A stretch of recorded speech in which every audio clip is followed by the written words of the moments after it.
Hi everybody, welcome back. It's kind of a gray day here in Kitchener, and I'm going to apologize ahead of time. Both Jane and I have been battling sickness. I've got sinus flu and poor Jane's had stomach flu recurring. Hopefully you guys have been flu free at your place. If not, my sympathies go to you. And wow, we're at number 3 of 3. Can't believe it. The 3 Thursdays have kind of whipped by. But I hope you've been getting good things out of it, and certainly today is sort of your last chance to ask some questions. We are going to take up that homework that we did, that we gave you the sample document. People did send some things in to Jane. Just as a reminder, this is sort of where we're at. We're in the third webinar. We're really delving down into complexity today. We'll do a bit of a review. Some stuff you're going to feel is a bit reiterated, but it doesn't hurt because you know what? Complexity is complex, and it's good to reinforce those key sort of messages about it. And of course, we're going to introduce today yet another construct, which is distractors or conflicting information. So we'll talk more about that later. And just as a reminder, we're headed towards having, 100 practitioners, including yourselves, trained across Ontario so that you can hopefully share this information with your colleagues. So just to get started, we're going to start with a poll. And so you guys have been the fastest responders so far to online polls, so kudos to you. So the first question is multiple choice. So we're using your brain cells. Narrate, summarize, and compare and contrast are what level of processing? And I'll give you a hint. This is going back to the Mosenthal taxonomy. Is it moderate, difficult, or easy? A, B, or C? Please click on your answer, and then Karen will let us know the results.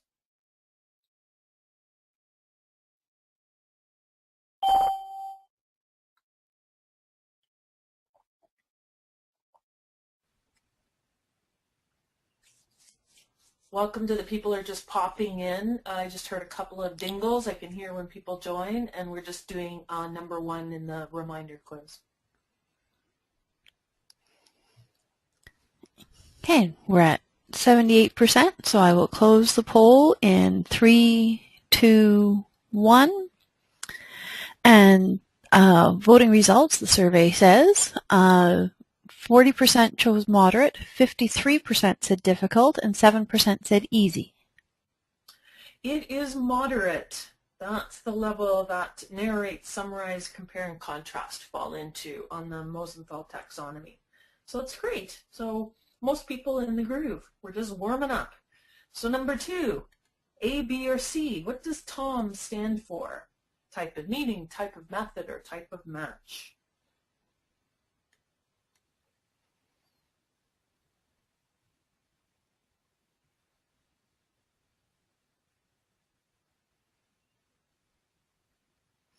Okay, now people are getting their voting groove back on. All right, we're at 89% already. So, go to close the poll in 3, 2, 1. And we had 19% type of method and 81% said type of match. Absolutely, it's C, type of match. Great, very excellent. Okay, the last one. Low-level task asks learners to compare information from 2 or more areas of a document. Is that true or false? False, not force. A low-level task.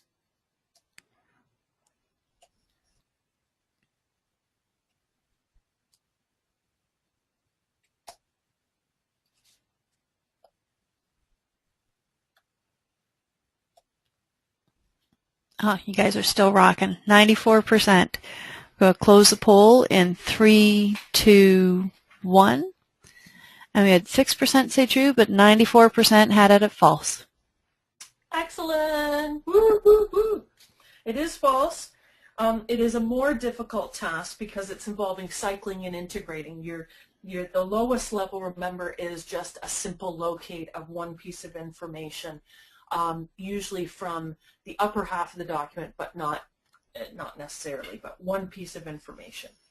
Okay, that's great. So hopefully that got you warmed up for today.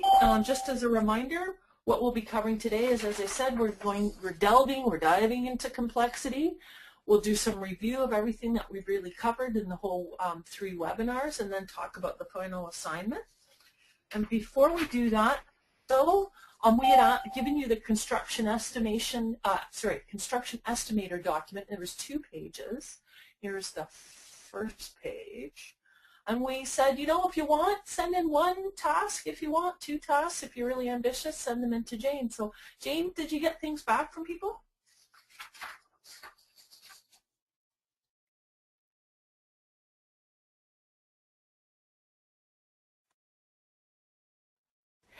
Yes, I'm still marking things because a lot of people sent them in yesterday. So if I could have 2 more minutes, please, just to go finish off marking those, because I had that presentation this morning. Oh yeah, that's no problem at all. Yeah, Jane had gone over to, in our area, we've had unfortunately, a lot of factories shutting down. So she was talking to an action center, to a particular company, about having assessments for their workers so they can get, you know, going on their pathway to upgrading. So it's nice to see the workers and management interested in that. So that's no problem. So this is just a reminder. I can always flip back slides, Jane, so when you're ready, let me know. Just as a reminder, of course, we've come through the 3 steps. We're really focusing in on step 3. We talked about instructional focus last time. In other words, you know, what pathway, what OLCF competency, sort of what level are you looking at? Now we're very much delving into controlling the complexity of things. A little reminder about the Bloom's taxonomy. And we talked about this last time. And I'm going to go over it again just to kind of shake up your memories, because it is the basis for the Mosenthal taxonomy. Remember, this Bloom, an educational theorist, a professor in education, came up with the 6 levels of sort of things learners can do. It's about cognitive processing. So just as a sort of quick reminder, remembering, as you can see, was at the bottom, and it was characterized by what students can recall or remember regarding information. Understanding, the next layer up, and of course they build one upon the other. They are connected. You can't sort of do creating without being able to evaluate, analyze, apply, understand, remember. So understanding focused on, can the student explain or express ideas? Can explain ideas or concepts, classify, identify, locate, these types of verbs. Applying was about, can the student use the information in a new way? So you might find verbs such as, question words such as demonstrate, employ, illustrate, operate, schedule. And then you move up sort of in the middle of the pyramid to analyzing. Can they distinguish between different parts? So sometimes you see words such as compare, contrast. That's a favorite one in English exams. Examine, distinguish, experiment, question. Then you move up to evaluating information. So can the student justify a particular stand or decision? So you might see things like appraise, defend, judge, support. And then, of course, creating. You're creating new information, new product, or new point of view. So assemble, construct, design, formulate, write. So it's really a framework for sort of taking a look at what people are, in Bloom's case, he was focusing on children, but this is the same could be said for adults. You know, what cognitive processing is happening, and sort of putting them into some sort of order, shall we say. Although, of course, they're interconnected.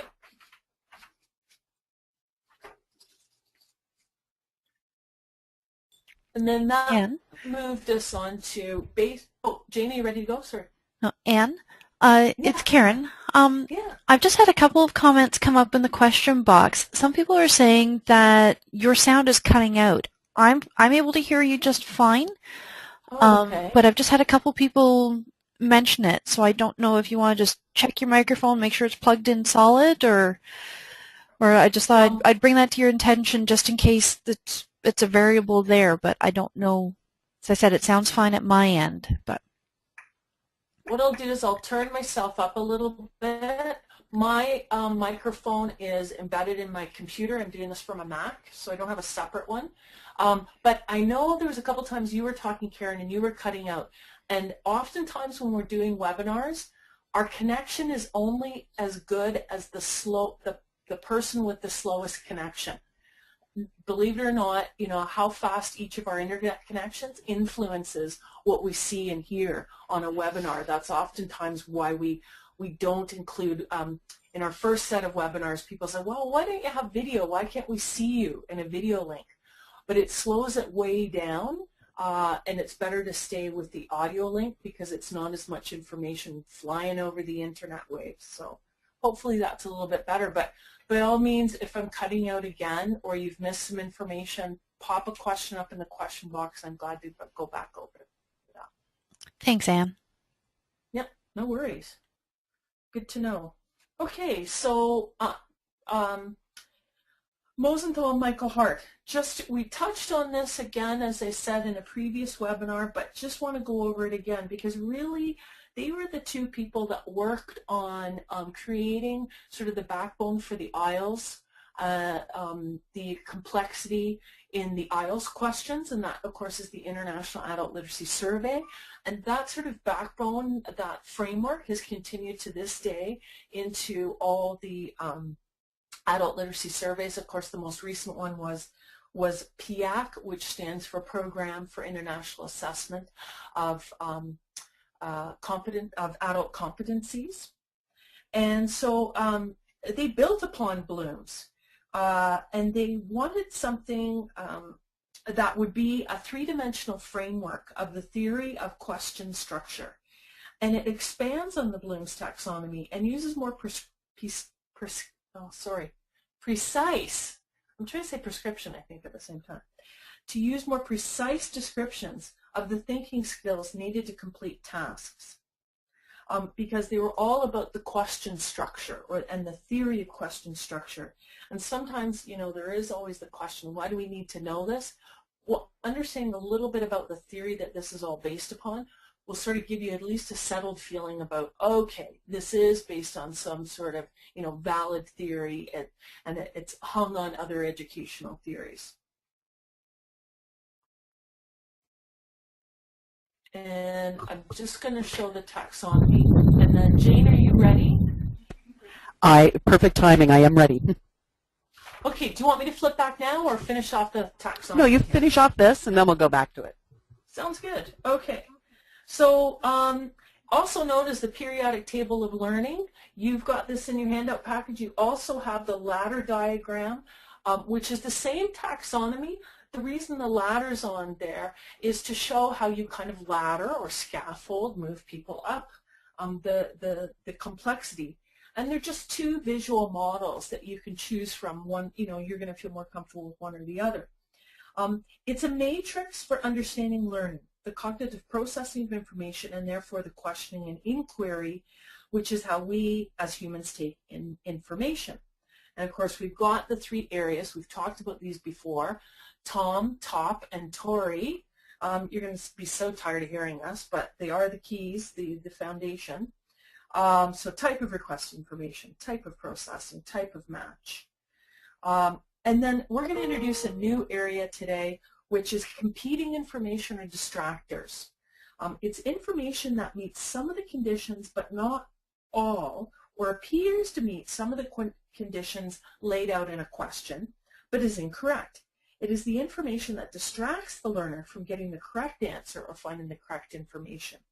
So we'll leave it at that. I'm going to flip back just real quickly to Construction Estimator.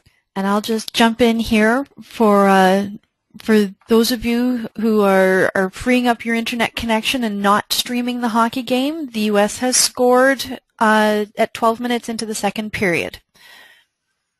Do you mean it's 1-0 for them? For them. So we need to send positive vibes while we're still paying attention to this. Go Canada, go.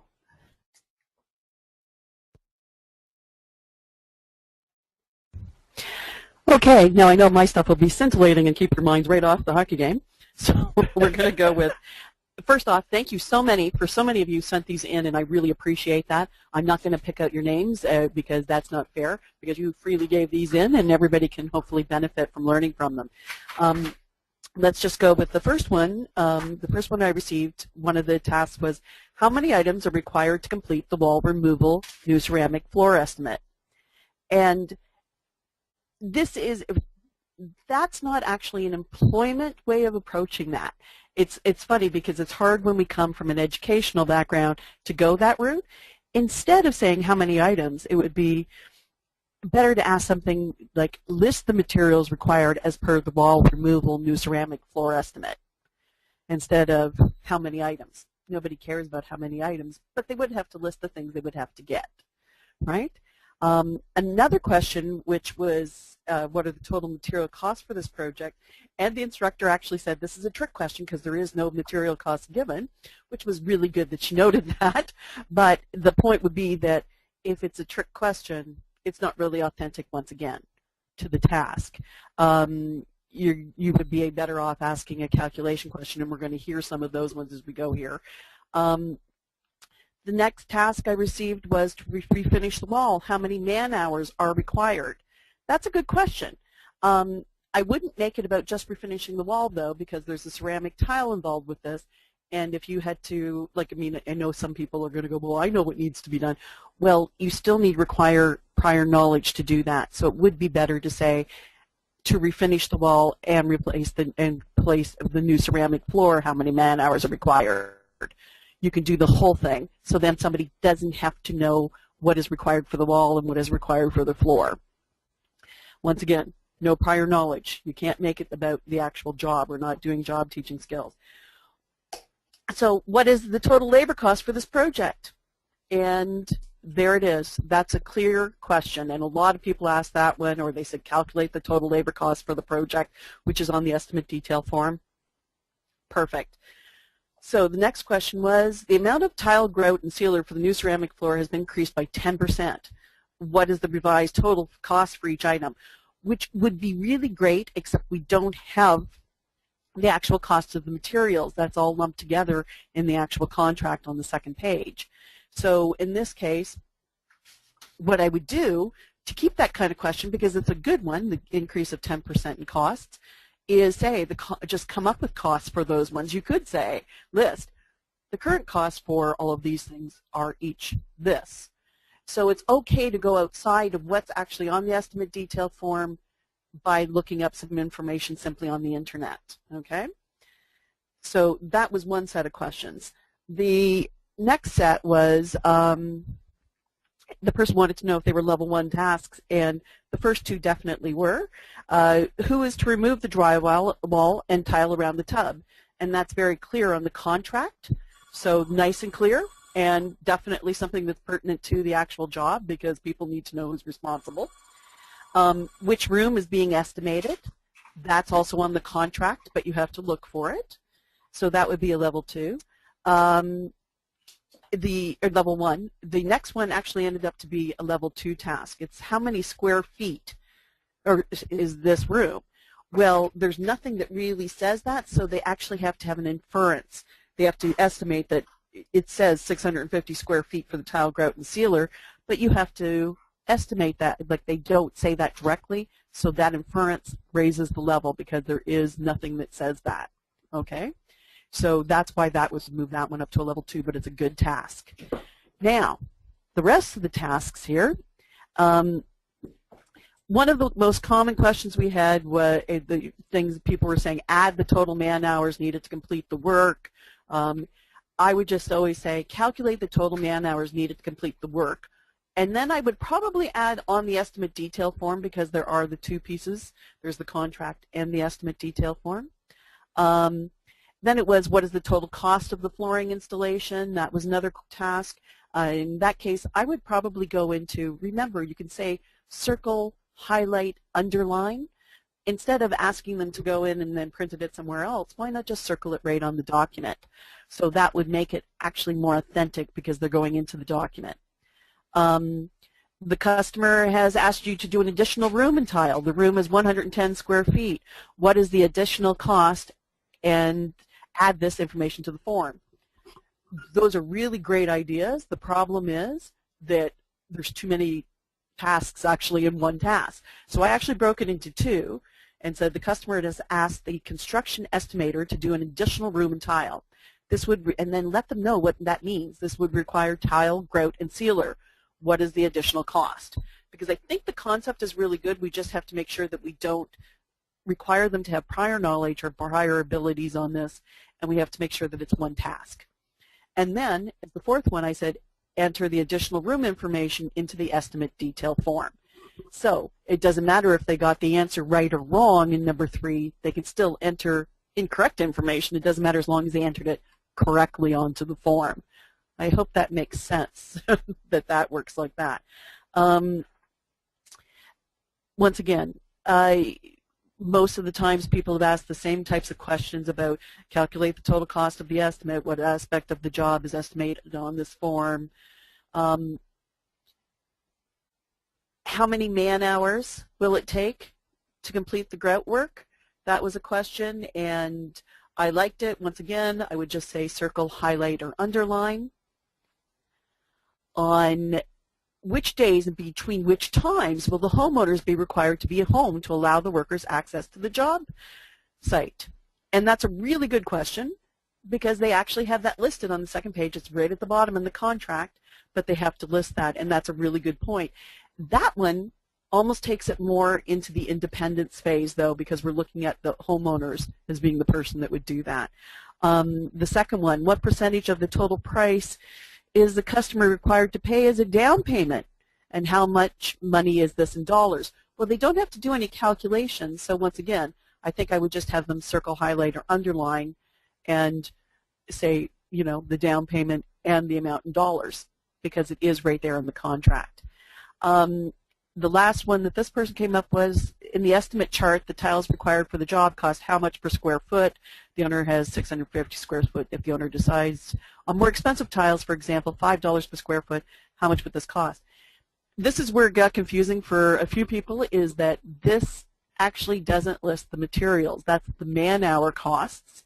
So I don't want to drop that kind of task. I would keep that kind of task and just, you have to make some estimates. So what you could do is literally take that kind of task that's not explicit on this estimate detail form and go into the internet and cook up the cost of a ceramic floor as compared to something else like a porcelain floor. And then you could make this kind of task work by giving them those figures. And it's okay to do that. It's not on the form, but it still fits. I hope that kind of thing makes sense too. Interesting, another person wrote, who is the estimate form from? Well, because it's not on the estimate detail form, I would ask, who is the contract from? Because that's on the second page on that. What job will the contractor be doing? I think that you need to be maybe a little more direct on that. It's good, and it's good that the job position was used. There was somewhere else that somebody had said, how would you? And it's like, no, how would the construction estimator or the worker? You always have to remember that. But there was only one time that that was used. How much will the total labor cost? We've got that one. And once again, another person asked the man hours again. So once again, I have to say that these things were really good. There's just like some tweaking where you have to make sure that it's actually particular to the job, and that we'd remember not to use the word you. And that was it. Otherwise, very good job. I think you guys are really getting it, and hopefully this helped out other people that were looking at this and thinking of different things. Jane, you put me in mind, you were talking about the what question, and I just wanted to remind people, remember, what is often the hardest to answer. It's the most sort of open-ended. So I know when I'm constructing, if I'm making up task sets, I may, in my first draft use a what question, but I always go back and say, okay, is this realistic from the pathway point of view? So let's say I was doing the employment pathway, so I'll ask myself, are these questions realistic from the employment pathway? And then I'll say, oh, I've got a what here. Is that really the question word I want? Because as we've given you on the question words and Tory handout, and even on the Bloom, on the Mosenthal taxonomy, there's other words that you can use, and you had brought up, of course, the alternative of calculate, or circle, highlight, or underline. So it's just part of that revision, is sort of look at especially your what questions and say, is that really the question word I want to use in that question? Absolutely, and that's what I do when I'm writing tasks. I have a lot of what questions when I first start, and then I go back and I always look, is there a better way to say this?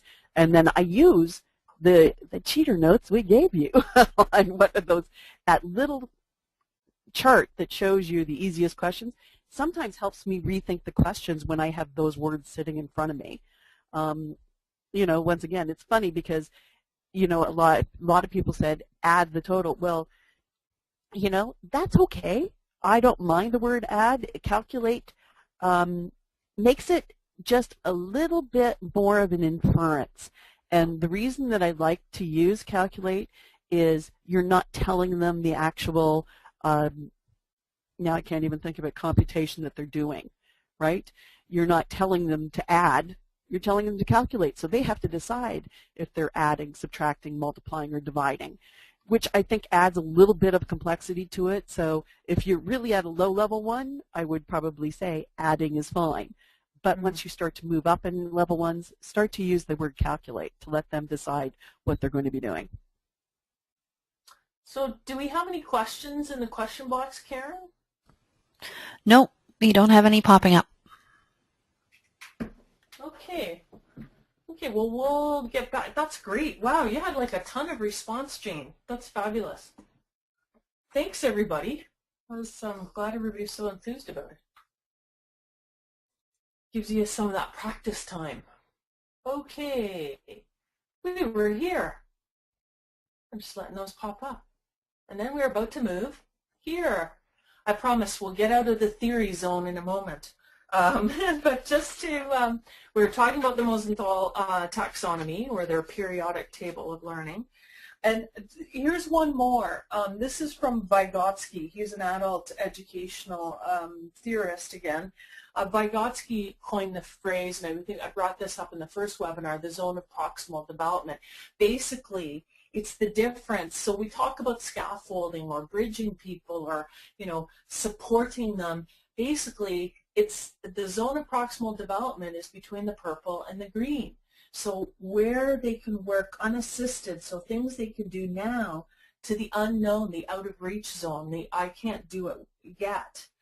But we want to help keep them in that zone of proximal development, because that's where the skill, they're going to build skills and knowledge. And so controlling the complexity of your questions so you take it sort of one step at a time is really helpful. And whether that zone of proximal development is with a low levels learner or somebody with higher skills so that their zone can be bridged to, a little bit bigger, it doesn't matter. But everybody, of course, has got that zone of between, what you know now and can do and what you can't. And the reason we're just introducing this again is so you can be more conscious and intentional about the complexity. And, it's certainly part of what went into sort of understanding complexity. So just a little bit of this. Sometimes I've had one practitioner, she was in our area, and Allison, and man, she had taught every age group, and for, 30, well, probably all of her education experience was 40 or 50 years. But certainly adults for, good 20 years or more. And she talked about working on learning on the rope. And what she meant was is she sort of pictured these circles, but she needed them to, you see the purple circle there. Think of a rope going around the outside of that. And she said, I got to get them onto the rope where they're a little bit uncomfortable and they're a little bit worried that they're going to fail. And then emotionally support them, but also support them with learning materials, activities, task sets that we're talking about today that help them get onto the rope and maybe move that rope, that zone, and make it bigger. I just thought that was a neat phrase, get them on the rope. Okay, so we've talked about Tori, Tom, and Top, and as I said, we're introducing the competing information, or distractors, as they're often known.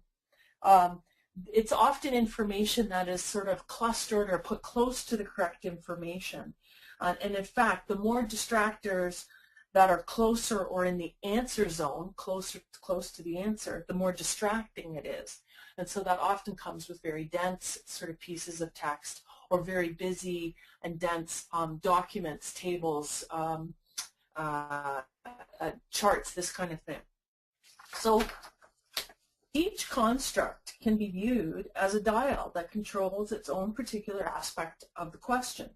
So each dial can control complexity and can be adjusted separately. So for example, as it's showing here, Tory could be moderate even if the top is easy. And of course it went easy, moderate, difficult, the way they're describing complexity. By adjusting each dial, you can control the complexity of the question. And so that's why we've been harping on understanding each of these. You have to understand them before you can play with the dials. We know you won't always have time to do this in every task you develop. You can't sit down for hours and hours and adjust the dials. But if you keep this information in mind, if you're more conscious of it, then you can thoughtfully create tasks and questions.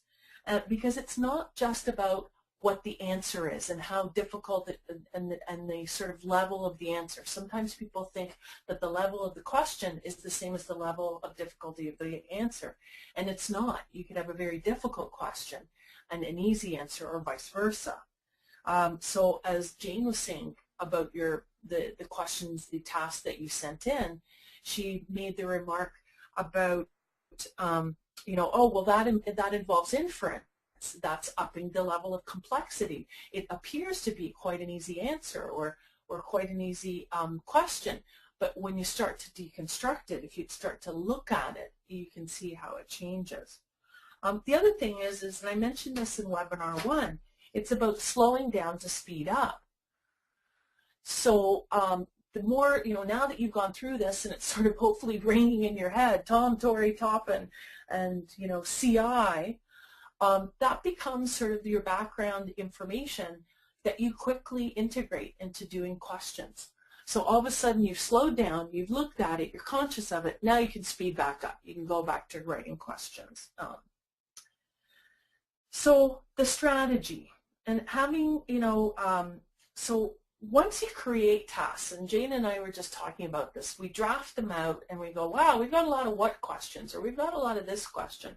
We then deconstruct them using the 4 constructs.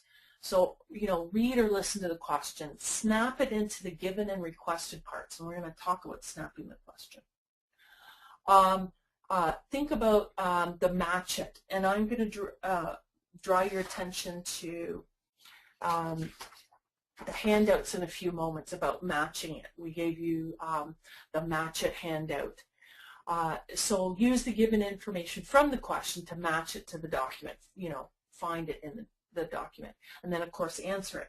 So as you look at your draft questions and kind of, deconstruct them, that's how you're controlling your complexity. You're looking at all these aspects and then kind of tweaking them. Maybe it's the verb that you're using in the question word. Maybe it's some other part of the question. And obviously, this can also be a strategy for learners to use and understand so that they can be more successful at approaching tasks, questions, and of course tests.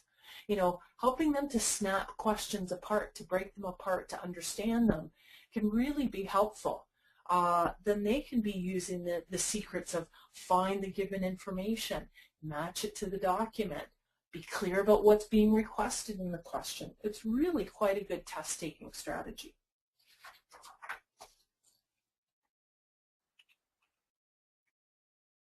Okay, so we're going to read the question. When is the start date of the contract? So the obvious is the given information here, and we're going to have you guys do this in a few minutes. We're snapping the question into the given and requested parts. So the given part is there's a start date for the contract. The requested is, when is that start date? So that's a pretty simple one. So we've snapped the question in half. We've identified the given, we've identified the requested.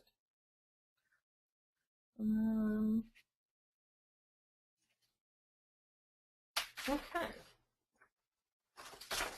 So we're going to do this together. So what I would like you to do is use your question box, and we're going to just slowly go through each of these tasks. And I'm going to ask you to use the question box to list either the given or requested information. So we're going to start with number 1. How many parts must be packed into one box? So if you could, right now, in your question box, and that's, of course, the question box on the GoToWebinar panel, if you could type in what's the given part of this question? What is the given information in this question?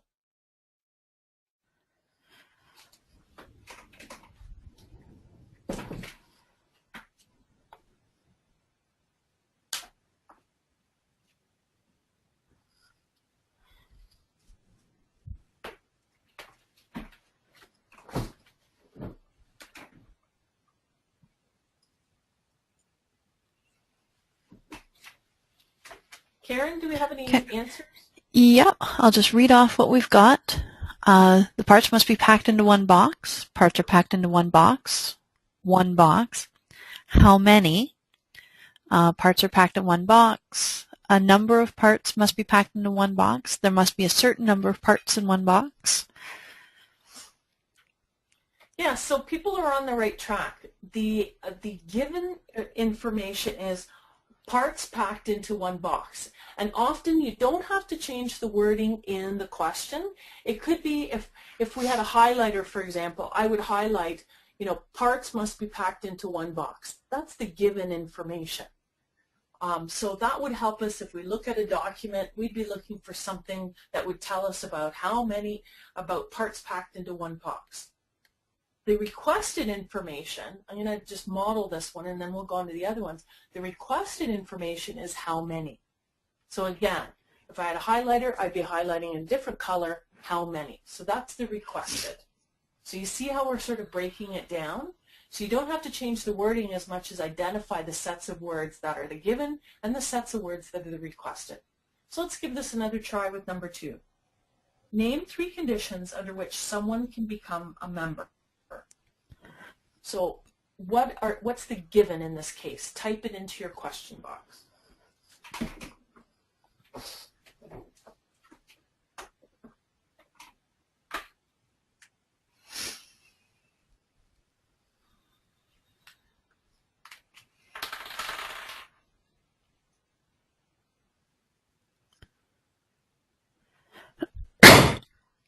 Oh, bless you. Sorry. Okay. So some of the options. There are 3 conditions. We've got more answers coming in, so it's moving while I'm reading it. Just an extra degree of difficulty. Got becoming a member, conditions under which someone can become a member. There are conditions to becoming a member. 3 conditions are required to become a member. Membership can be attained under 3 conditions. There are 3 conditions under which someone can become a member. There are conditions for becoming a member. So, and that's not all of them, but that's most of the variations. Great. Okay, so most people are on the right track.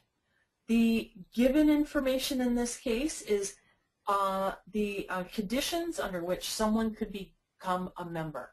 That's the given information. That gives us a hint of what we could look for in the document. And in this case, the required information is name 3. So often the required information is the question word. Okay, let's try it again. So number 3, what? Well, can we just stop there? There was a point that it was funny at the questions that people said about there are 3 conditions. It does not say that. It's just name 3 conditions. There could be 12, folks. So once again, this is where we have trouble when we start to make assumptions on things too. That's a good point, exactly. There may be a whole list of things, so we would look for the conditions under which someone can become a member in the document. I bet you everybody feels like we're being tricksters. Yeah.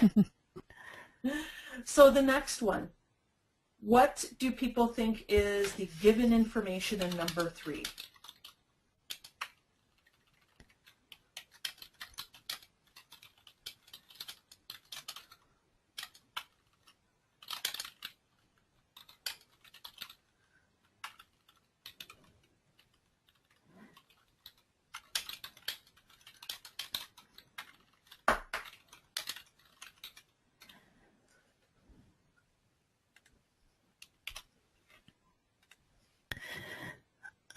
Okay.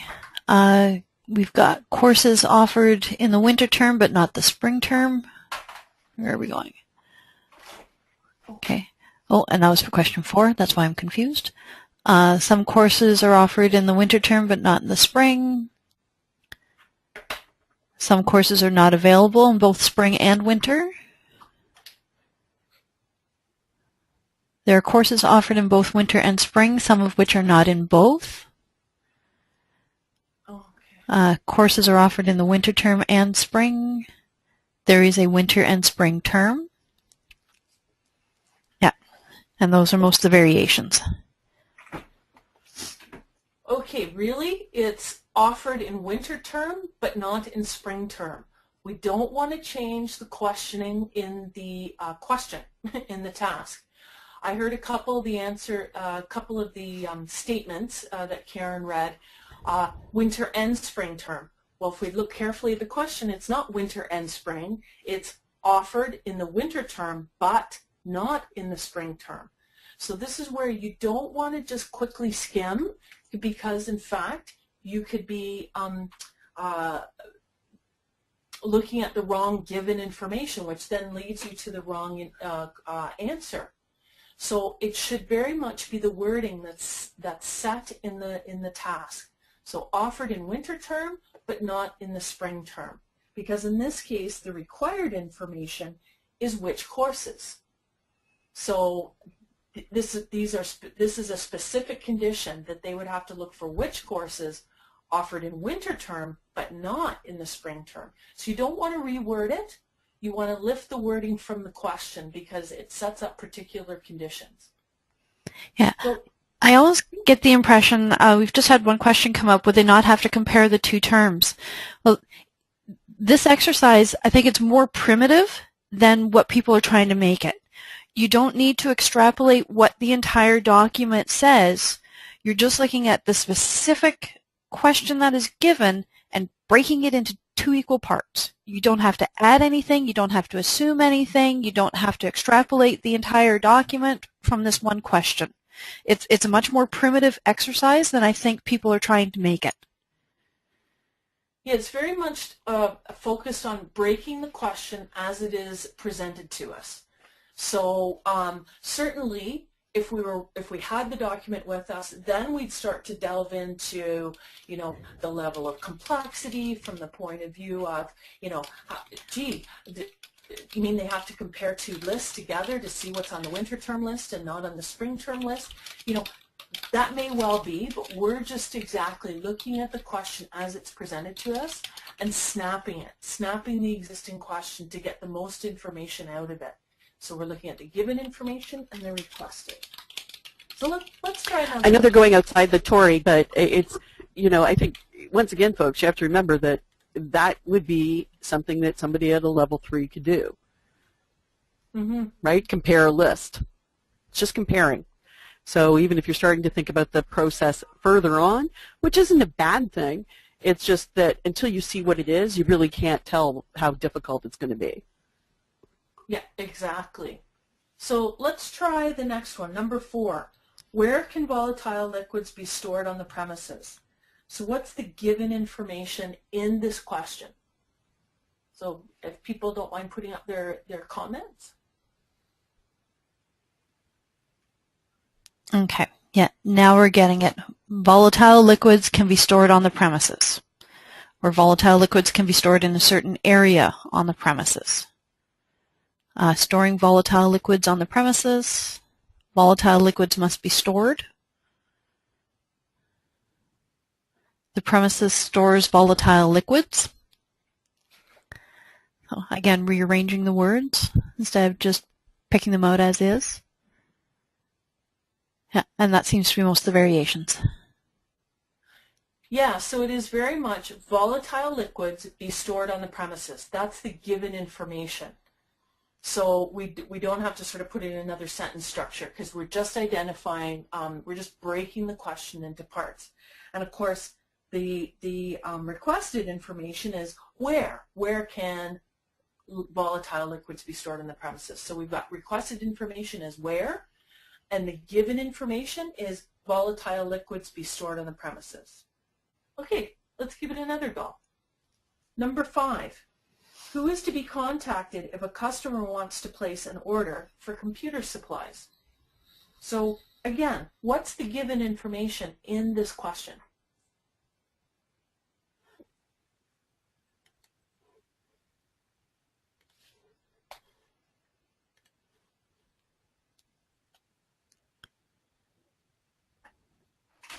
And this is good. It is tricky at first when you start to sort of snap the question and get used to that sort of approach. So good for you guys for trying online. Okay, we've got someone is to be contacted if a customer wants to place an order for computer supplies. Customer wants to place an order for computer supplies. Customers place orders for computer supplies. Contact information for customer who wants to place an order for computer supplies.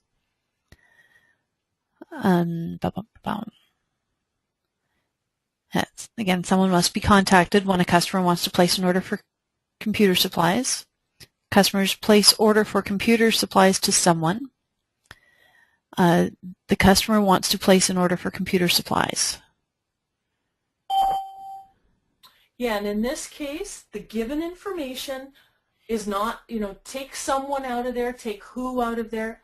That's the requested information. The given information, and many of you were really close to this or right on, is customer wants to place an order for computer supplies. That's the given information. That provides me, as someone who might have to answer this question, with some search criteria, right? I'm going to look for this phrase, or I'm going to look for these type of words in the document. So it's my given information. So I might look for the word contact, but really I'm looking for, a customer wants to place an order for computer supplies. Then the requested information is who is to be contacted. That's the requested information. Who is to be contacted? So again, we're literally, highlighting different phrases in the question sentence, highlighting them with either given or requested information. We don't have to reorder the words. We don't have to reword it. So in this case, the given information is customer wants to place an order for computer supplies, and the requested information is who is to be contacted. So let's try it again, our last one. Why did the main character return to his hometown? So what's the given information in this question? Okay. The main character returned to his hometown. Main character returns to hometown. There's a reason that the main character returned to his hometown. Just looking for anything that's different, because a lot of them are coming up and they're the same, and almost everyone has it, I think, Anne. Oh, great. Okay, great. Yeah, you're right. In this case, it's main character returned hometown. Reason is part of the requested information. It's the implied when you say, because in this case, the requested information is why. What's the reason is another way of saying that, but that's implied. You want to just break the question as it's worded. So if I was working with a learner, I'd introduce this sort of concept of snapping the question, and I would highlight it with one color of highlighter, main character returned to his hometown, and then I'd use another highlighter and I'd highlight why. And of course we might talk about what's the meaning of why. Well, it's the reasons. It's what situation happened. This reminds me of a classic sort of English course question. So we might talk about what's the underlying meaning under why. But if I was immediately breaking it down, I've got main character returned to his hometown, and why is the requested information. So it's a helpful strategy. It really is, for not only for you to deconstruct maybe questions that you already have in your toolkit, in your files back in your agency. You can start to take a look at questions and say, wow, I could improve these. I could tweak these. I could control the complexity much more by deconstructing them, by breaking them down and seeing sort of, am I using the right question word? Am I getting at most accurately? Because we want to help learners to be successful, not to give them difficulties. We want to introduce strategies that help them overcome the difficulties. So that was great. Good effort, by everybody. It's not easy all the time.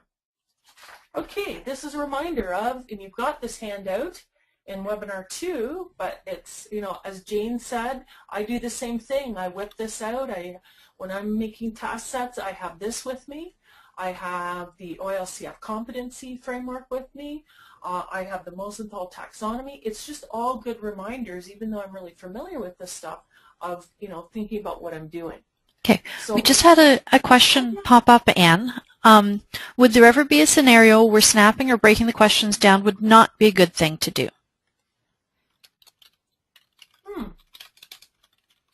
I'm trying to think of a scenario that it wouldn't be. Jane, I can't think of one. I mean, to me, it's a... I can't think of any. A question, breaking down a question is just, it's good for teaching a learner, especially when you're having learners that are going to go on to GED prep or GED or secondary school credits, post-secondary, because not everybody that's writing questions knows the proper way to do it. You guys are learning the proper way. I thought I knew until I took this training. I thought I knew how to write a question, and then I realized, oh, I take a lot for, like, I assume a lot. So if I break down a task now, I can go, yeah, that's nice and clear. If you can't break down the question, then it's really not a good question. Yeah, can whoever posted that, can you think of a time where it wouldn't be helpful? Did you have anything in mind? No, Or anyone for that matter? Yeah, the person who asked the question just came back and said thank you. And I have a sad update. The U.S. are up 2-0. Oh, what period are we in? Where'd it go? 18 minutes left in the third.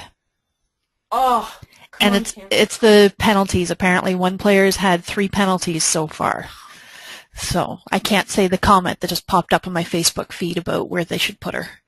Yeah. So that's too bad. Come on, women's team, let's go.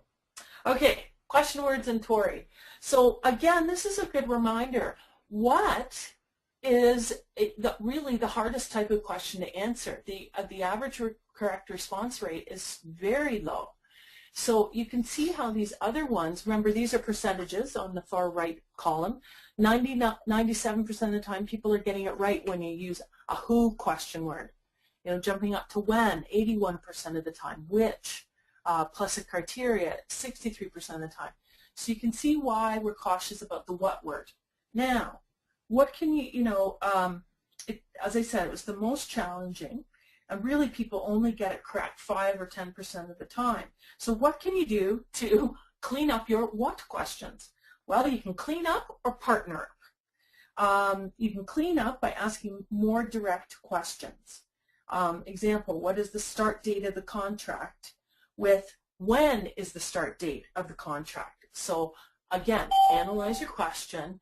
What's the answer you're trying to get at? And rethink as to whether what is the correct action, the correct question word that you really want to use. Another example, what does the paint cost? Well, use how much does the paint cost? That's more accurate. And then the other thing is partner up. Let's say you can't avoid using the word what. You've looked at it and it still seems like the right word to use. Then you want to partner it with a particular sort of criteria word.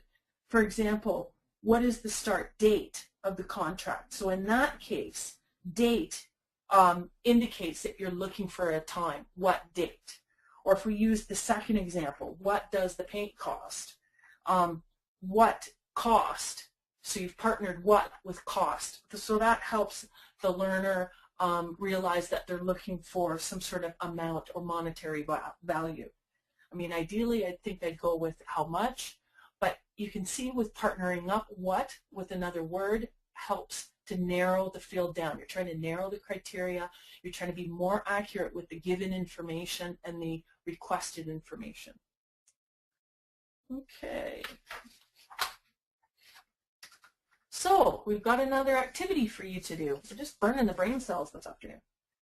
What I'd like you to do is we're going to ask you whether this is easy, moderate, or difficult. So think of easy, that's the lowest level, moderate, middle, difficult, most difficult. So And this is based on, not on the OLCF criteria, but certainly on the criteria skill plan used, which is more reminiscent of the 5 levels of IELTS or the 5 levels of essential skills, the 500-point scale. So easy, and then comes moderate, then comes difficult. So are you ready to go with that, Karen? Are you okay? Yep, the poll is up on screen. Great. So number 1, is this an easy, moderate, or difficult question? Go ahead and vote.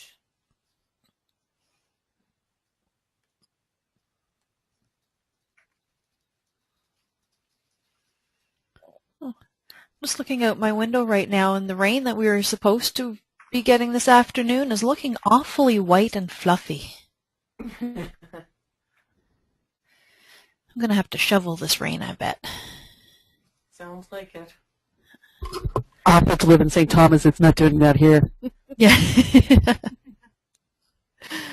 All right, we've got 83% voted, so I'm going to close the poll in 3, 2, 1. And we had 6% say easy, 56% said moderate, and 38% said difficult. Okay, for this one, it's moderate. What is open-ended, but it's partnered up with criteria. So what criteria helps the learner focus on finding specific reasons or statements. So in this case, the given information is considered for a promotion, and the requested is what criteria. So they could look for, promote the word promotion, and maybe there's a list, maybe there's something that's existing in the document. So that's what makes it a moderate. Okay, the next one. What kind of fuel does this engine use? So is that easy, moderate, or difficult?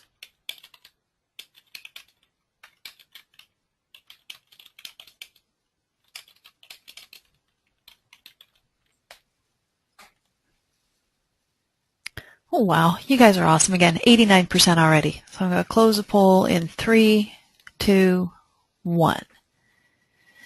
So we had 56% say easy and 44% moderate. Great. Well, this one is rated as an easy. The given information is fuel does the engine use, and the requested is what kind. So because what is partnered up with kind, so it has a partner word, it focuses in the question. So it's actually an easy. But remember, these are broad levels. And I always find that people's perceptions of sort of, levels, whatever matrix they're in, is very influenced on whether you're working maybe with very low-level people and kind of looking up the levels. It's almost like a tube or a spiral. Or whether you're working with higher levels, higher level learners, maybe you're in a college program and looking down the tube to the lower levels. So that influences your perception of levels. So number 3, is it easy, moderate, or difficult?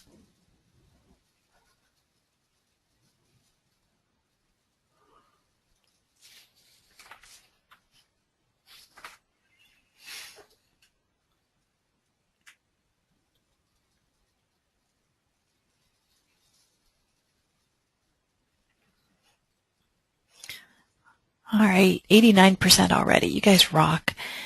Closing the poll in 3, 2, 1. This time we had 13% vote easy, 75 moderate, and 13 difficult. It's moderate. The given information in this case is safe to enter the tank, and the requested is under what conditions. And so even though we've got a what question in there, it wasn't the first word in the question or the task wording, but under what conditions, so we've got a partner word there, we've got conditions. So it's a moderate. And in this case, there could be several reasons, so they would have to cycle to find, ideally I might add to this, if I was rewording this, I might say, name 4 conditions under which it is safe to enter the tank. because there may be, we don't know, we haven't seen the authentic document, there may be lots of conditions. But as it stands now, it's a moderate because they do have to cycle to find several of those conditions. It's not just one condition, it's several. Okay, number 4. What is the process for making the gel mixture?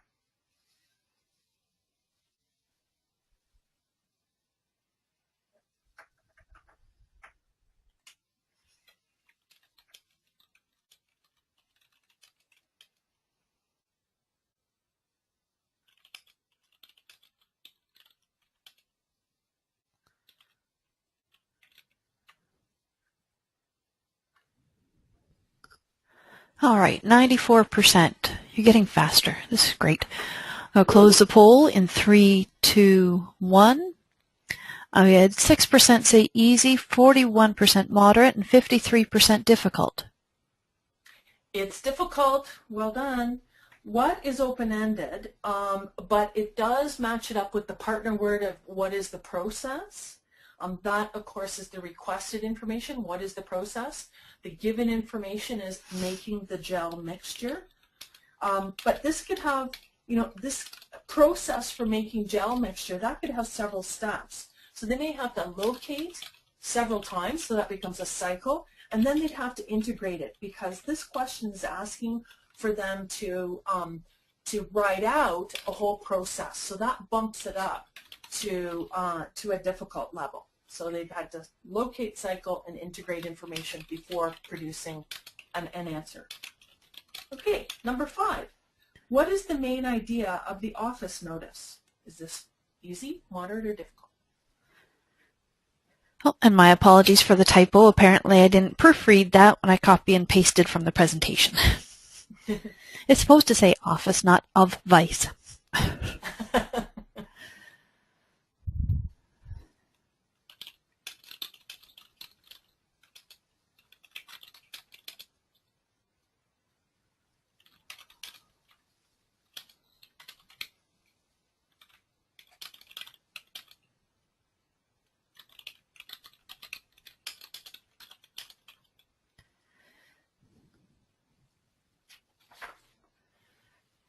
Okay, 89% voted. Going to 94. Going to close the. Oh, that just broke the tie. Cool.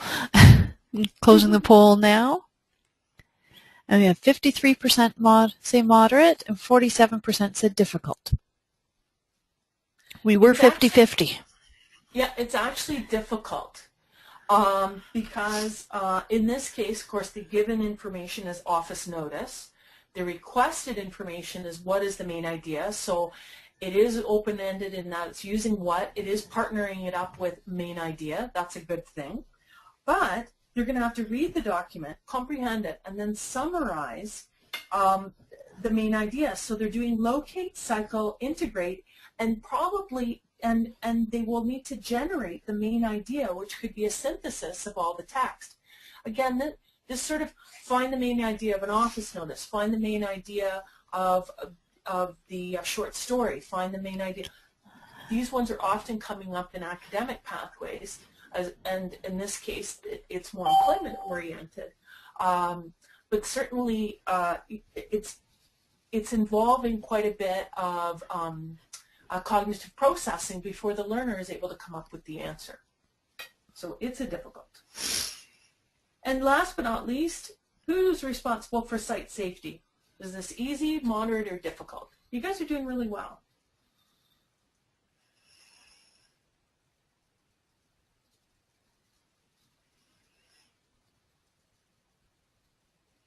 We're at 83% already, and it's only been 13 seconds. Woo-hoo. Okay, we're at 94%, so I'm going to close the poll now. We had 94% said easy and 6% said moderate. It isn't easy. Of course, requested information is who. The given is responsible for site safety. So it's a very specific person you're looking for, so it would be easy to locate this one piece of information in the document. So, if the document was all about site safety, we would be looking for who is responsible for it. So it's an easy one. So hopefully that gets you thinking about, yeah, sometimes it seems, I just hope it gets you thinking. I'm not sure, I'm grasping for some more words, but it's as simple and as difficult as that. You know, it makes you start to think about really what's going on when you're not only making questions or tasks, but then reading other people's. It does get you thinking about it. And hopefully that's really good because your learners are going to benefit. So you may find in looking at, you know, some of the questions you've already made up that you have an asking profile or what your tendency is to. So if you could be mostly difficult, mostly easy, or some sort of normal distribution. So mostly difficult means that the requested information in your questions is usually more abstract, meaning they have to make more inferences. And your learners may find it difficult to identify the requested information, therefore can't answer the question. This can affect your learners' confidence and increase their frustration with limited success. So if you're finding people aren't getting certain answers to the sort of the same questions, you may want to take a look at how did you construct that question. On the opposite side, if you're asking mostly easy questions, in that the requested information in the question is usually concrete. Your learners may answer the questions without much difficulty because the questions are clearly and explicitly written. But it does make it a little bit more difficult to get an idea of sort of where they're at in their own sort of skill levels. And I don't mean this as a sort of an assessment tool, but certainly you know in monitoring your learners' work, it gives you ideas about, oh gee, what skills should we sort of pull out and work on discreetly. You know, we were talking in the first webinar about how tasks are about integrated skills, and of course skill development is about discrete specific tasks and working on those so that you can kind of cycle back to, you know, skills is about skill development, tasks are about integrating and using those skills and applying them in a more authentic situation. So really we all should be striving for normal distribution, right? We've got some easy, moderate, difficult, and again, that range will be influenced by the level of learners you're working with. But you're trying to aim for a normal distribution where you've got some easy ones, moderate, and more difficult ones for the range of learning you're working with. If you write questions to cover the range of difficulty, then you cover the range of skills and knowledge needed to address the strengths and challenges of your learner. So you're doing that scaffolding. You're moving them up from the zone of, I can do this without any difficulty, to, gee, I really need help still. So you're scaffolding them. Okay, so just reminding you about, we're halfway through the webinar. So type of match, Tom, or Tom Cruise, or Tom Green, or whoever you think of as a Tom Hanks. I was reading about Tom Hanks this morning. So it says, the student says, I don't like reading and doing questions. It looks like a needle in a haystack picking through the words. So this is why, you know, snapping the question is helpful. It would help that student, give them another strategy for sitting down and even looking at questions. You know how people can get really nervous about that, especially in a test environment, and sort of freeze up. Snapping the question gives them a strategy that they can calm down, look at the question, and really feel like, okay, now I've got some information that I can go to the authentic document or scenario and know what I'm doing. And of course, type of match is about the locate, cycle, integrate, generate. It's one of the 4 dials that you're controlling.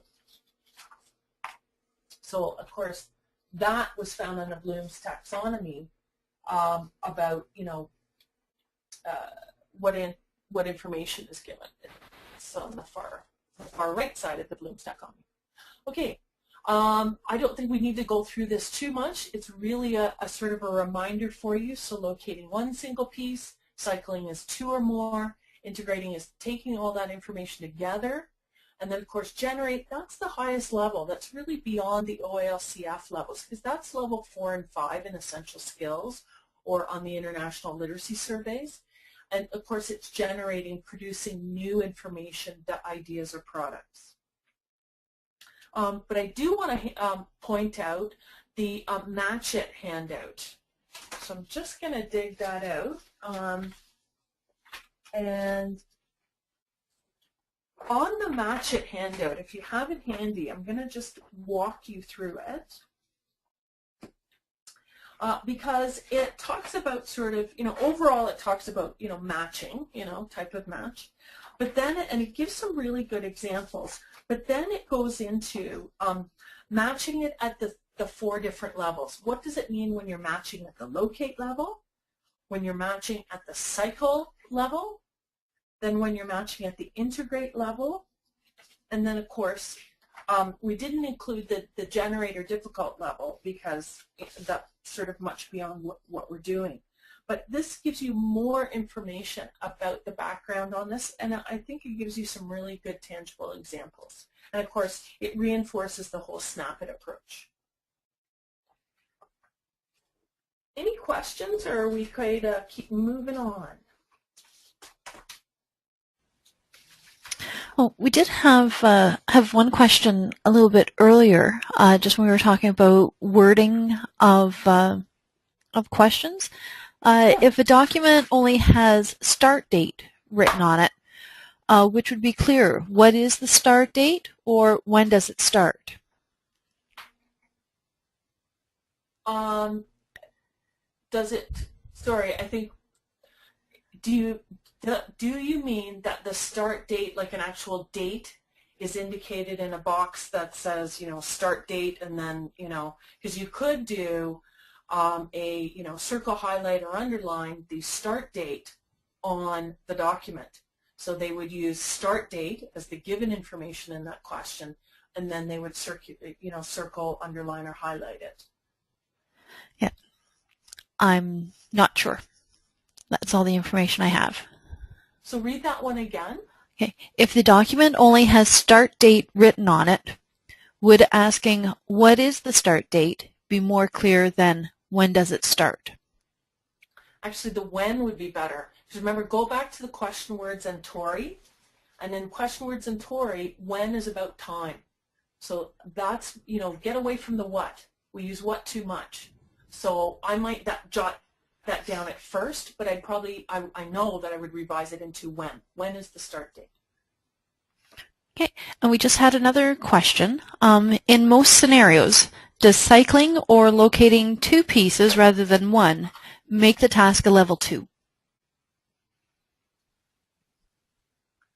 Yes, cycling moves it up to a level 2. Jane, do you want to comment any more on that? I'm sorry, I was trying to listen to that and it just didn't compute in my head. That's my fault. Oh, good Lord, it is snowing. Can you just say that again, Karen? Yeah, in most scenarios, does cycling or locating 2 pieces rather than 1 make it a level 2 task? It should, yes, it will always be a level 2 task if you're requiring them to deal with more than 1 piece of information. Now, remember that math, it takes it back a little step different. It's different types of computations, all right? So if you have them added 4 numbers together, that's not a level 2. But if you have them add 4 numbers together and then multiply by another number, that would be a level 2 because you've added an extra computation. Hopefully that's clearer. Yeah, because generally, Jane, locate is level 1, OLCF, cycle 2, and integrate 3. Which, that's the rule of thumb I have in my head. Yeah, usually when I go through it, just for people to really understand, because I think sometimes it's great if you've been able to play the card game, it sometimes makes more sense. But what I always say is that to understand that level 1 is dealing with 1 piece of information in whatever way, but it's 1 piece of information. The more that you make that information, you have it buried in, lower in the document or whatever, you can increase the complexity. That's what Anne's been talking about today with the Tory and the Tom, and we're going to talk about the top too. It's when you're dealing with more than 1 piece of information. If you ask people to find 3 pieces of information, you've made them do more than 1, so it's level 2. And when you're dealing with level 3, you just keep building. Think of it like, the steps. Like, you've got the bottom step. You don't just take it out because you're done with stepping on it. You're building on that. So everyone is just building on the next. So the third one is literally for level 3. They're now dealing with multiple pieces of information, and they have to use them in some way. So that would be like when somebody was saying, enter this information into the chart. They gave that as an example. One of you gave that as an example of a task for the construction estimator. And that would be a level 3 because you're now taking them from they're having to find this information, and now they're going to actually have to enter it into the chart. So they've created it. It's now, if it's already written out for them, they just have to enter it into the chart. That's a different ball game. But you've asked them to find that information and then use it in some way. Okay. So we're going to move on to, if it's okay. Well, we just had because I love the. Oh yeah. Just had another couple of comments come up. One of them, it feels like cycling in some cases might be doing 2 level 1 tasks. Doesn't change top.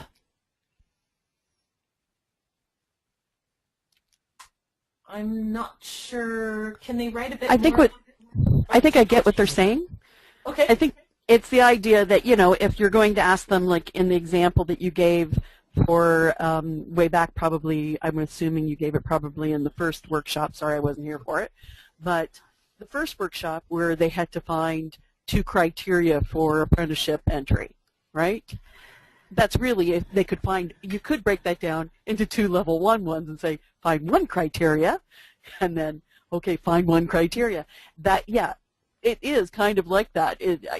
It's not the way I would normally think like that, but we all have our different ways of processing. So that would make it, I'm doing the segue. That would make it work. It does work. It really is. If you want to think about it, it's kind of doubling the work at least of what you would have somebody do in a level 1. Or if you have created enough of these complexities within it, if you're finding one piece of information, but you've buried it with distractors, and I think, Anne, have you shown that one already? I'm sorry. No, that's okay. We're just getting to the distractors, so it's a good It's coming into that.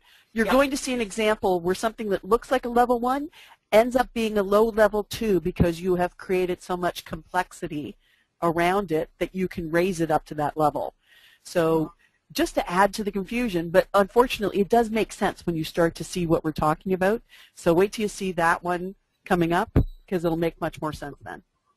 Did that answer their question? Okay. Yes, they said, good explanation, thanks so much.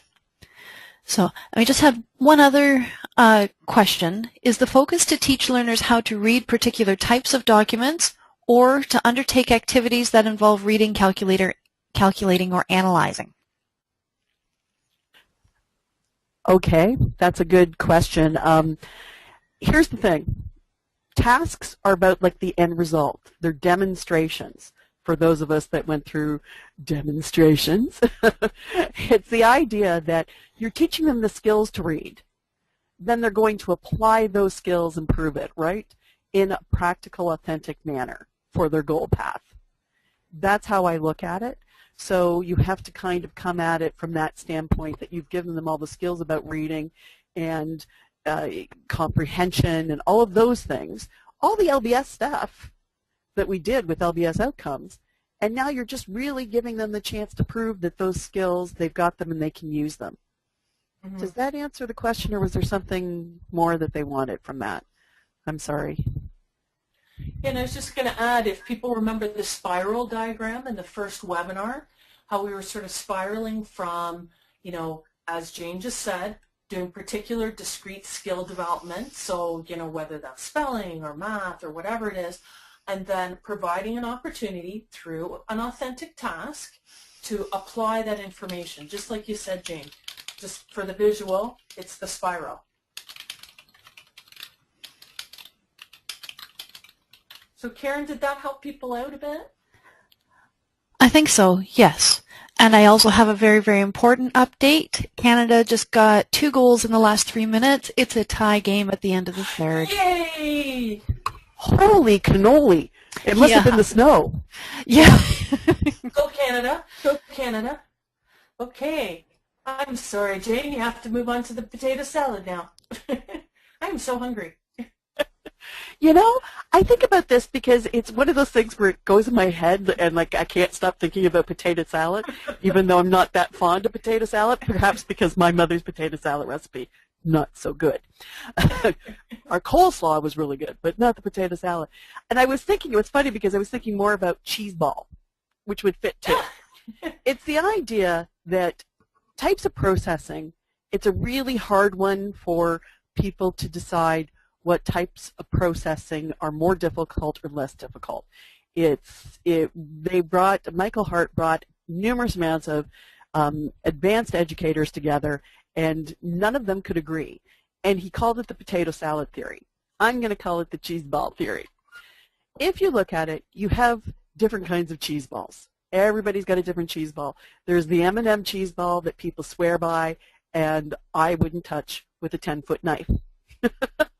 And then there's people that put, chopped beef and cream cheese, and that's a cheese ball. And then there's my cheese ball that has cheddar and cream cheese and dill pickle and onion in it, and, and I love mine. So it's the whole point is they're all cheese balls. Everybody likes them. Everybody likes their own cheese ball, but they would all disagree about which one was the better cheese ball. And it's the same with potato salads, right? Everybody likes potato salads or has different potato salads, and some of them swear that you have to have egg in it. Other people say, oh, we use an oil and vinegar bit, and other people go, no, it has to be mayo. Then there's other people that say Miracle Whip, and then there's people that put pickles in it and green peppers and other stuff. And good heavens, Lord knows what might be in somebody's potato salad, but they always have the best, right? You know what you're familiar with and what you like, and that's what you use. So that's what happens with the type of processing, is that everybody knows what they're familiar with, what they like, and they have a tendency to focus on that type of processing. There is some complexity involved with it, but it's hard to get that agreement. So keeping that in mind when Anne's going through this, you just want to make sure that you understand that, yeah, you might disagree with some of the levels, but hold out on it for a bit. Well, and the example is given, for example, explain and compare are two types of processing. Of course, remember, processing is the thing that the cognitive processing the learner has to do to get to the answer. So teachers would state, so explain and compare were two types of processing where this was seen the most, where there was lots of disagreement about cheese balls. And teachers would state the word explain and then follow it up with one or more sentences of criteria. For example, explain how Tom Sawyer and Big Jim came to be on the river. In your explanation, provide a clear chronological order with a minimum of 5 distinct actions that led them there. The supporting details should directly address the issues of youth and race. This sounds like my daughter's grade 8 English class. In the end, so at some point, some teachers are saying, well, that's an explain one. Well, that seems like a really high level, justify and persuade. And on the Mosenthal taxonomy, explain is at the highest level because it's requiring a lot of integrated information. Other people might say, oh no, and explain is pretty easy. It doesn't take that much cognitive processing. But as Jane said, we can all have our own cheese ball at home. But what we're trying to say is in this framework, and certainly the framework that was used for the international literacy surveys, the essential skills, which is then, the OLCF is articulated to the essential skills. So this was taken into account. So in this framework, the type of processing, these are the verbs or the words that they're using in the easy, moderate, and difficult levels. So we'll give you a bit of an explanation. It's based on, a hierarchy of thinking process, just as we showed you, this is taken right out of the Mosenthal taxonomy. We're focusing on the top part, the type of processing. So identify, for example, identify the correct delivery address on a purchase order. So the requested information is, of course,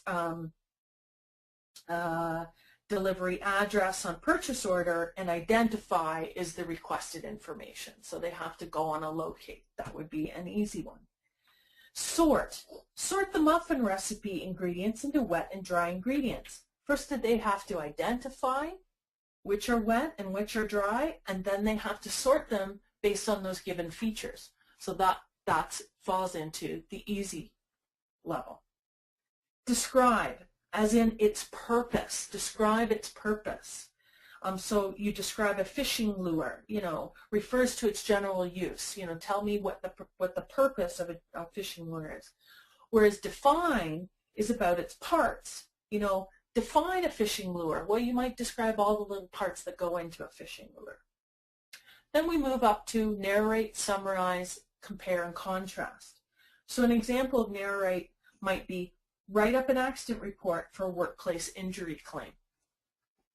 And while we're doing this, I want to point out the handout, the type of match handout, because there are also there's information in that handout which will pop up on another slide, but I feel that it's helpful to what we're doing here. So you might want to have that handy. Okay, narrate, write up an accident report for a workplace injury claim. So that might be narrating, putting the events in chronological order. Summarize the main points of an article. That's an example of summarize. So again, you're going to have to locate several times, cycle, and then put that into integrate it in. Because remember, difficult is at the highest level, so beyond OLCF. Then we've got compare. Compare apples to oranges.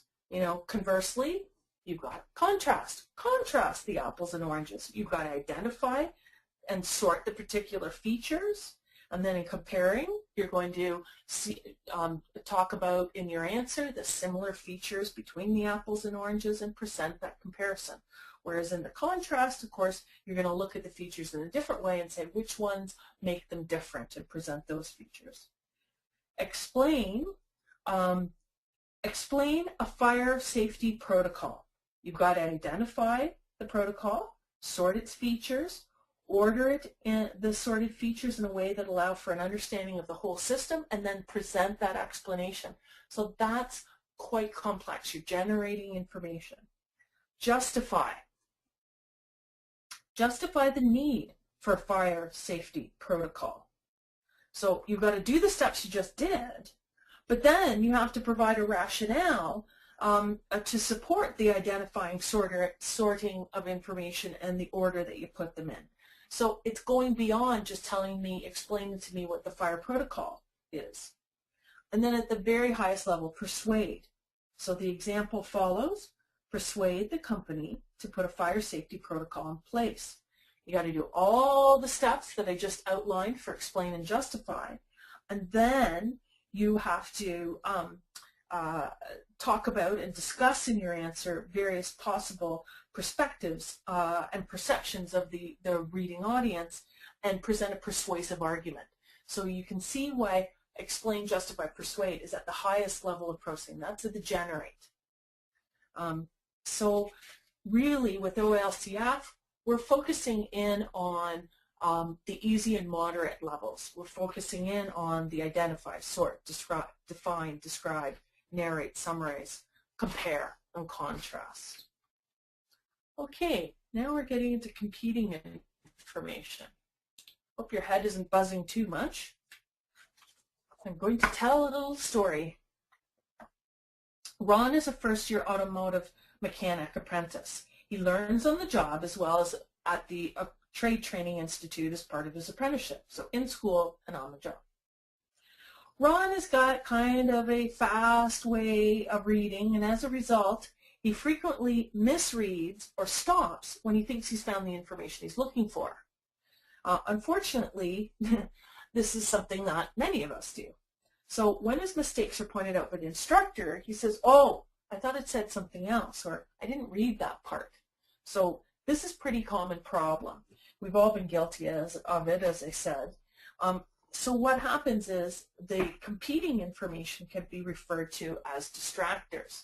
So he needs to read the whole question. Remember, we were talking about snapping, given and requested, but then he needs to go into the document, and he may need to read the document more thoroughly, instead of just stopping at the first piece of given information, he's going to have to read further to sort out what's real information, like what's the distractor, and what's the real answer. So competing information or distractors account for a large portion of the difficulty on most certification and standardized tests.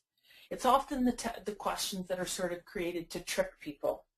So understanding how competing information or distractors work and sharing that with learners can really significantly help them, especially in test-taking situations. Again, it goes back to snapping the question. See, all these things, Tom, Talk, Tori, and competing information all work together. You know, just like we ask learners to integrate skills and apply them, we're asking you to integrate these dials and apply them to creating questions. So let's do an example of that one.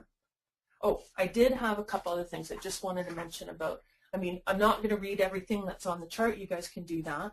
But it's certainly worth pointing out about the sort of answer zone.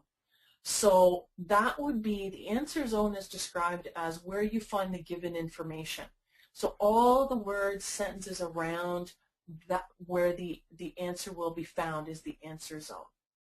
And obviously, as you move up in the a difficulty, you can see difficulty, the difficult level at the very top. You've got one exact or similar piece of competing information inside the answer zone, so close to the answer, or two or more exact or similar pieces inside the answer zone. Where you contrast that with easy, there's just no competing information, whether that's in the document itself or in the question, because you can add, as Jane said a few minutes ago, you could be adding information into the question that also makes it distracting or competing.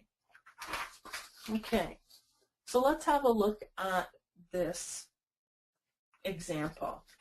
So the question was, what happens when the impatiens plant is exposed to temperatures of 14 Celsius or lower? So this task was considered to be a score of 230 on the 500-point scale, which is a low level 2, because level 2 on the 500-point scale runs 225 to 275. However, if you look at the locate cycle generate, then we're only looking for a locate. But you will see how the competing or distracting information bumps it up to a level 2. And that's the distracting information in the question as well as in the document. This task is based on an article about the impatiens plant, which asks the reader to determine what happens when it's exposed to those temperatures of 14 Celsius or lower. So let's find the answer. So we go to general care. So we've read through the whole document. We keep going. We're looking for, because of course the given information was temperatures of 14, I'm just going to pop back. The given information is temperatures of 14 Celsius or lower.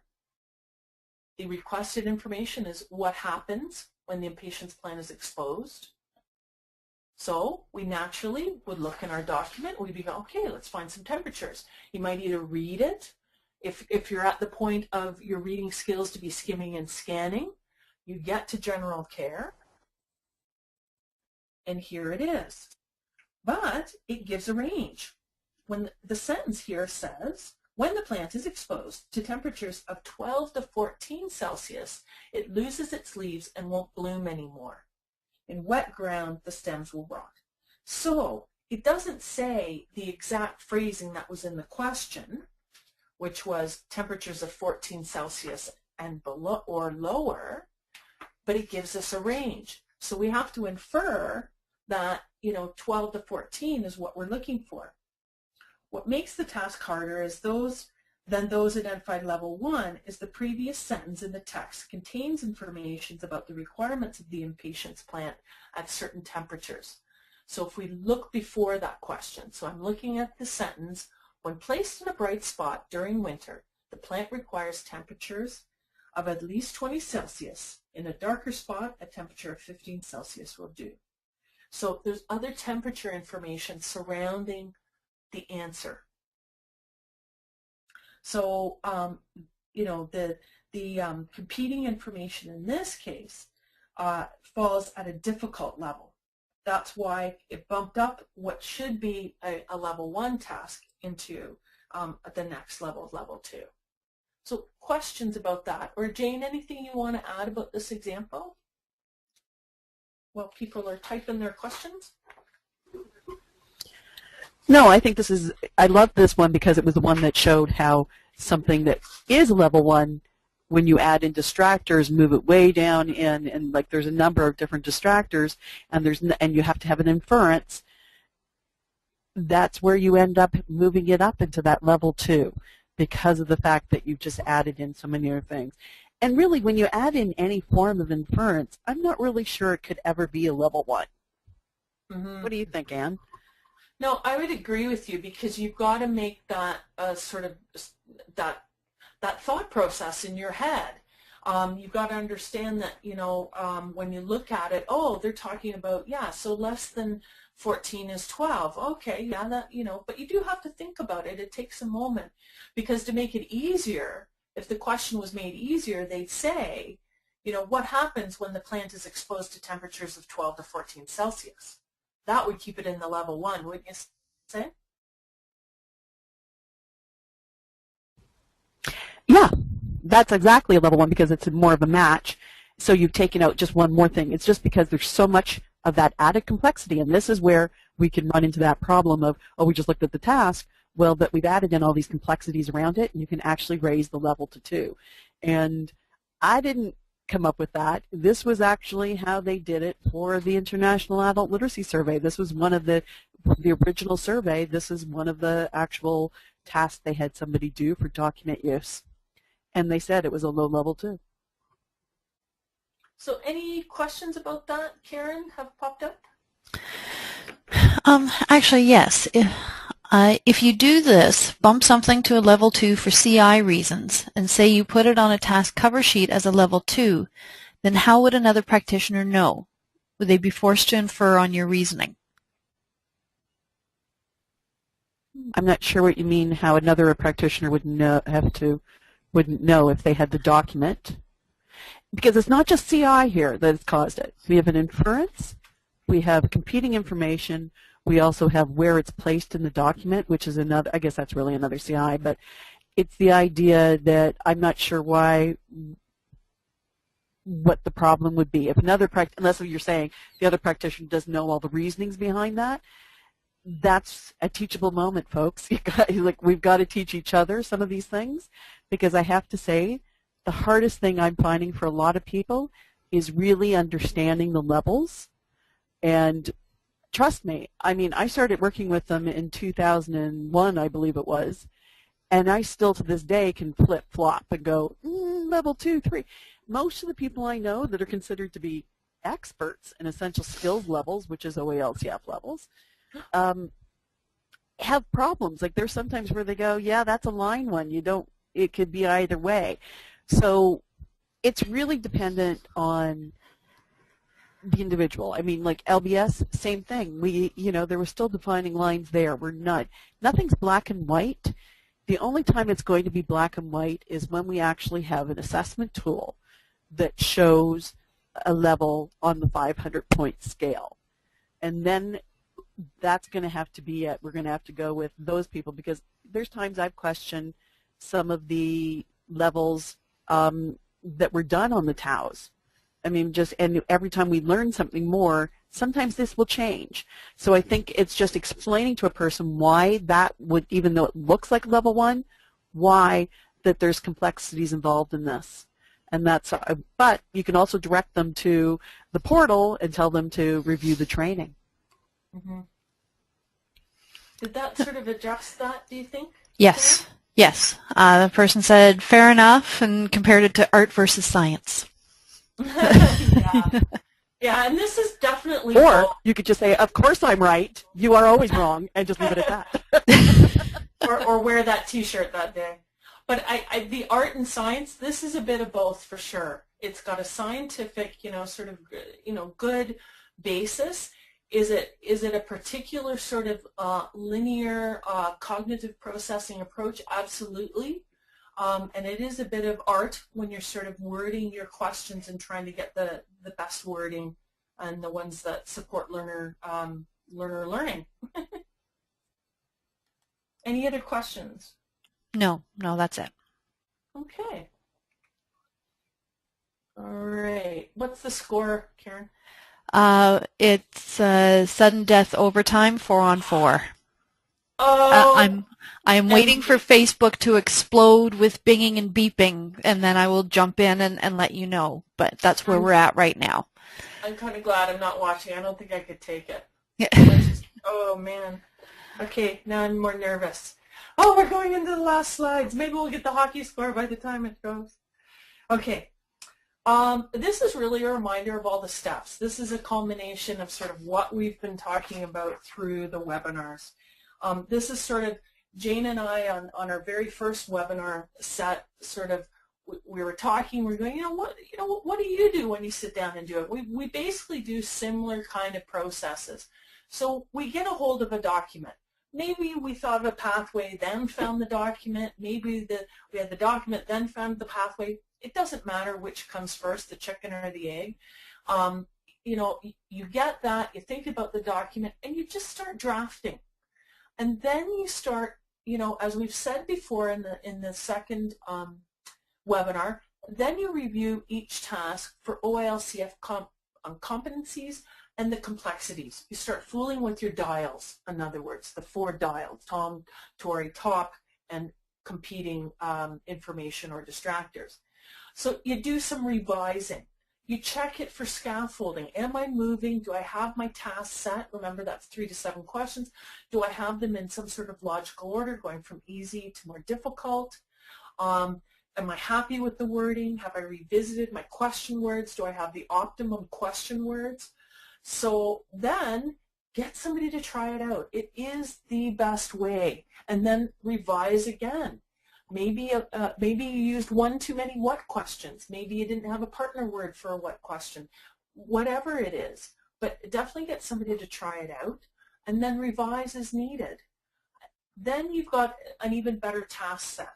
And this becomes easier the more you do it. And certainly every time, I'll speak for myself, when I delve back into making task sets, I have to remind myself of all this stuff because I don't do this every day like you guys do, but I delve back into it and I start to think in that mode and I have my supporting sort of information with me, and then I always get somebody else to look at, to try it out. So it's certainly very achievable and something you can do. You can take questions you've already made in the past and revise them based on this framework you now have. Another tool in your toolkit as a practitioner. So that's sort of the process that we follow. So if you haven't heard it enough, Tom, Tori, top, CI, or distractors. That's the 4 constructs of making a task or question. And it's all up to you to sort of control those. And you can use, you go from authentic documents, authentic situations to authentic task sets. Remind yourself, whenever you're making a task set, is this something that a worker would do on the job? Is this something that a student would be doing in their post-secondary or apprenticeship in school training? Is this something that somebody might be doing in the independence pathway in real life as a coach, a parent, whatever, caregiver? That's what you have to do. So you may have to gather more information to sort of authenticate what you're doing. But always have a particular perspective or pathway in mind.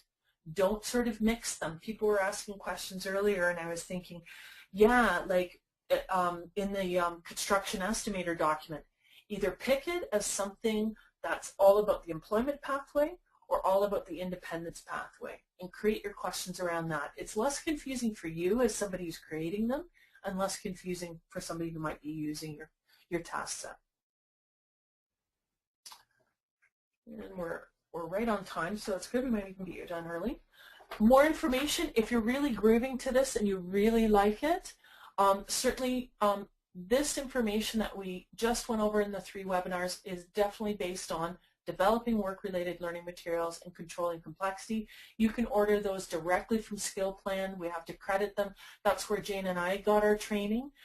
from Skill Plan, and they have excellent tools and publications. If you haven't checked out their website, it's well worth doing it. They've got lots of other resources as well, especially at certainly the higher levels. So if you're in a college, you may want to for sure check out their materials. But I would encourage everybody. It's all relevant. Okay. Just want to say that when you're doing this, folks, make sure that you vet them with somebody else. Like we said, like Ann had said earlier about making another practitioner look them over first. And then think about it. Have you asked a specific task, or is it bigger? I've had some people that have created a lovely, like 7 tasks, but really ended up to be, and I'm not kidding, there was one that ended up to be probably 12 different task sets, and quite many task sets because they had so many different things that they were trying to do in the one. Focus in, and I was going to say this one was, it was a great idea because it was about income tax, which is definitely an employment outcome. I mean, you have to do income tax when you have a job. So it was great. The problem was that they tried to have them do everything. And you really can't. I mean, you need to focus in on maybe the information sheet on why you fill income tax out. Don't try to go to too many things. Try to stick to one document, and or 2 if there's one like the construction estimator that works together. But make sure you're very specific about which document when you're asking a task question that you're using. And yeah, it's very important to just keep thinking, once again, is this something that's viable? You can think about the milestones, and basically what you're doing is getting people prepped for milestones, getting them comfortable with this kind of process. And the difference is that these are kind of pre-milestone type materials. And for those of you that were trying to do demonstrations before, this is like taking demonstrations and really making them pertinent to the goal path. That's all I can think of to say. Are there any other questions that people have, Karen, that have popped them up there? No, we do have one comment that I'd like to share with the 2 of you. Thank you for a well-organized, comprehensive, and detailed webinar. Creating task sets is much more complex than I ever would have imagined. Well, thanks for the comment. We really appreciate it. It was an interesting experiment for us to take something that we've done face-to-face delivery of this type of training and put on webinar. So it was both a challenge and an opportunity. So we hope we're glad we added to your complexity of your life. So that's wonderful. And go Canada, go. And thanks very much. And we'll talk to you. Maybe we'll meet you someday. And enjoy the rest of your day. Thank you. Thank you, everybody.